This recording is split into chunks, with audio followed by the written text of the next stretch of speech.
સાવલીમાં જીઆઈડીસીમાં આગની ઘટના સામે આવી છે।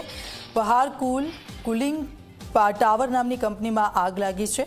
આગ લાગતા કર્મચારીઓમાં અફરાતફરીનો માહોલ સર્જાઈ ગયો। ફાયર વિભાગે આગ પર કાબૂ મેળવવાના પ્રયાસો હાથ ધર્યા। હાલ આગ લાગવાનું કારણ અકબંધ છે। સદનસીબે ઘટનામાં જાનહાનિના કોઈ સમાચાર નથી આવ્યા। પાવરફુલ કુલિંગમાં આ આગ લાગી છે। આ દ્રશ્યો સામે આવ્યા છે અને આગ એટલી વિકરાળ હતી, ફાયર ફાઈટરની ટીમ ત્યાં પહોંચી છે। અફરાતફરીનો માહોલ છે। હાલ સંવાદદાતા રવિ અમારી સાથે ત્યાંથી જોડાઈ ગયા છે। રવિ, શું સ્થિતિ છે? આગને કાબૂમાં લઈ લેવામાં આવી છે? કોઈ જાનહાનિ? બિલકુલ દીક્ષિતા, વાત કરવામાં આવે તો મંજુસર જીઆઈડીસીમાં આવેલી પહાર કુલિંગ ટાવર નામની જે ખાનગી કંપની છે તેની અંદર આગ લાગતા અફરાતફરીનો માહોલ સર્જાયો હતો। આગ લાગવાના કારણે જે કર્મચારીઓ અંદર હતા તેઓ તાત્કાલિક બહાર નીકળી ગયા। ફાયર બ્રિગેડને સમગ્ર ઘટનાની જાણકારી આપવામાં આવતા ફાયર ફાઈટરની જે 2 ટીમો છે તેઓ ઘટના સ્થળે પહોંચીને આગ પર કાબુ મેળવવાની કામગીરી હાથ ધરી છે।